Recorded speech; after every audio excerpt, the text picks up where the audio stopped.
देखो सच्चा प्रेम और सच्ची श्रद्धा और सच्ची भक्ति आप ही के घर में विराजमान सारे देव हैं।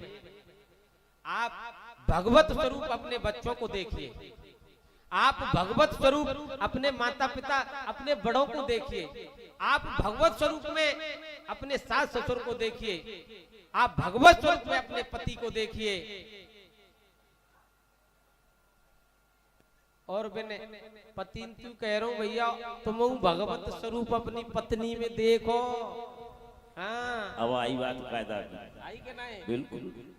अगर भगवत स्वरूप केवल पत्नी का फर्ज नहीं है कि आपके अंदर सारे गुणों का ध्यान रखना, आपके अवगुणों पे पर्दा डालना और गुणों को संजो कर रखना केवल पत्नी का कर्तव्य नहीं है, ये आपका भी कर्तव्य है।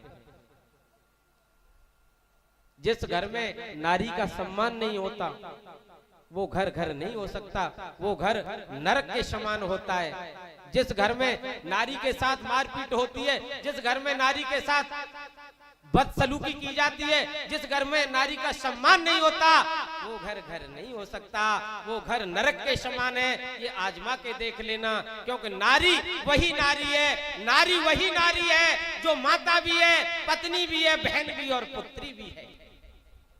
इसीलिए आप केवल और केवल पत्नी में वो भाव नहीं देख सकते, आपको भाव माता में भी देखना है, आपको भाव आपको अपनी पुत्री में भी देखना है, आपको भाव अपनी बहन में भी देखना है, क्योंकि नारी वही है, केवल रूप अलग अलग है, वो चीज तो एक ही है।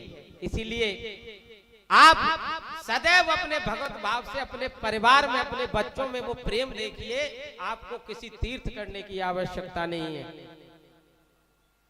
हो सकता है व्यास मंच से लोग व्यंग कर सकते हैं, मुझ पर कह सकते हैं कि क्या शिक्षा दी जा रही है, लेकिन मैं व्यास मंच से कहता हूं ये सच शिक्षा बिल्कुल सही शिक्षा दी जा रही है। और आपको बिल्कुल धड़ल्ले से कहता हूं कि आपको किसी तीर्थ की आवश्यकता नहीं है। जब तक आपके घर में माँ बाप बैठे हैं आप कोई तीर्थ मत करिए, किसी तीर्थ को मत जाइए, आपका तीर्थ करना बेकार है, बेकार है, बेकार है।